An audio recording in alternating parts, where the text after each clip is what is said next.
आज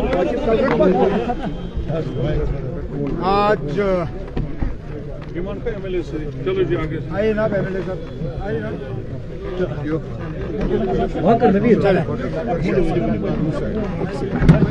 सर थोड़ा जोर से एक इस तरफ से सर, चले। आज नेशनल कॉन्फ्रेंस के तरफ से आगा महमूद साहब ने बडगाम बाई इलेक्शन के लिए नामजदगी के कागज जो हैं वो भरे हैं। पूरी तंजीम आगा महमूद साहब के साथ खड़ी है।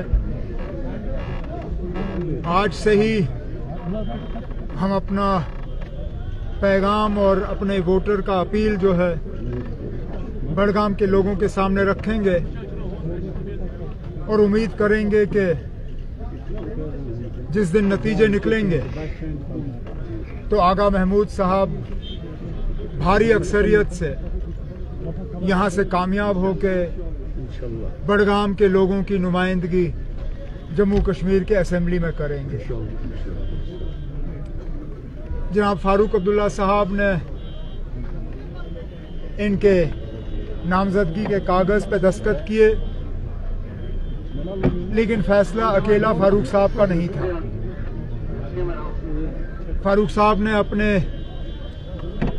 तंजीम के तमाम साथियों से मशवरा किया और मशवरा करने के बाद वो इस नतीजे पे आए कि इस बाई इलेक्शन में सबसे बेहतर उम्मीदवार नेशनल कॉन्फ्रेंस के तरफ से आगा महमूद साहब होंगे। और उसी बात का नतीजा है कि आज आगा महमूद साहब ने अपने नामजदगी के कागज भर दिए। कांग्रेस ने इतना वक्त क्यों लगा? क्योंकि नेशनल कॉन्फ्रेंस की लॉन्ग हिस्ट्री है बडगाम में, कभी आप हारे नहीं, इतना कंफ्यूजन क्यों था? कोई कंफ्यूजन नहीं था ना, हम बाकियों के लिए इंतजार कर रहे थे, हमें कोई जल्दी नहीं थी ना। लगभग सारे पॉलिटिकल पार्टियों के उम्मीदवारों ने तो आज भरा है, तो हमने कौन सा डिले किया? ऐसा नहीं है कि बाकी सब पहले दिन आए और हम आखिरी दिन आए, सब एक दूसरे का इंतजार कर रहे थे। तो हम भी इस खेल में अपना खेल जो है वो उसका फायदा ले रहे थे, लेकिन हमने पहले दिन से ही तय किया था ना कि नेशनल कॉन्फ्रेंस की तरफ से इलेक्शन कौन लड़ेगा, लेकिन थोड़ा सा इलेक्शन में एक स्ट्रैटेजी के तहत लड़ा जाता है और हम भी इसमें अपनी स्ट्रैटेजी कर गए। एक बार फिर आप पे भरोसा कर सकते हैं बडगाम के लोग, जिसमें से आपने जीत के बाद यहाँ विड्रॉ किया था, तो काफी उम्मीद है। मैंने कभी बडगाम के लोगों को उस मामले में धोखे में नहीं रखा।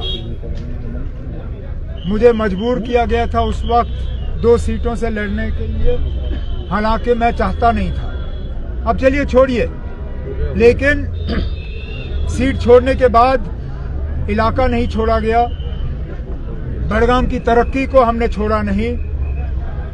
मैं और मेरे साथियों ने पिछले 1 साल मुकम्मल यहाँ पे तरक्की के कामकाज में तेजी लाई और जैसे जैसे कैंपेन शुरू हो जाता है, जिन जिन इलाकों में काम हुए हैं, मैं और मेरे मिनिस्टर हजरात जो हैं आगा महमूद साहब के साथ मौके पे जाके लोगों को बताएंगे कि पिछले 1 साल हुकूमत ने बडगाम असेंबली हल्के के लिए क्या किया है।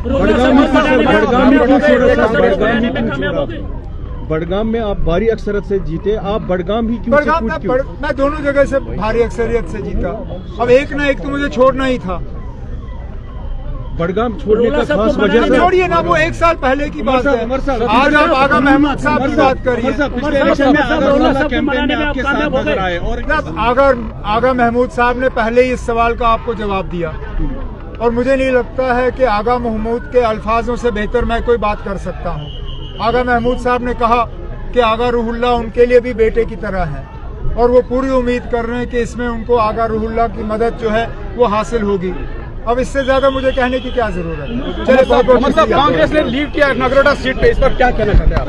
एक सेकंड, जहाँ तक कांग्रेस के हवाले से आपने बात पूछी, हमने कांग्रेस को ये सीट ऑफर की थी, इस बात के बावजूद कि 2014 में हम ये सीट जीत चुके थे।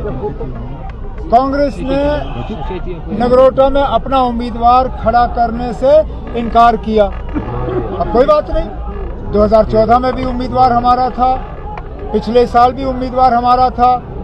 अब हमारी डीडीसी मेंबर शमीमा, उनको फारूक अब्दुल्ला साहब ने नामजदगी के कागज भरने की इजाजत दी है और वो नेशनल कॉन्फ्रेंस के तरफ से डिप्टी सीएम साहब की मौजूदगी में और बाकी साथियों की मौजूदगी में नगरोटा से कागज भरे।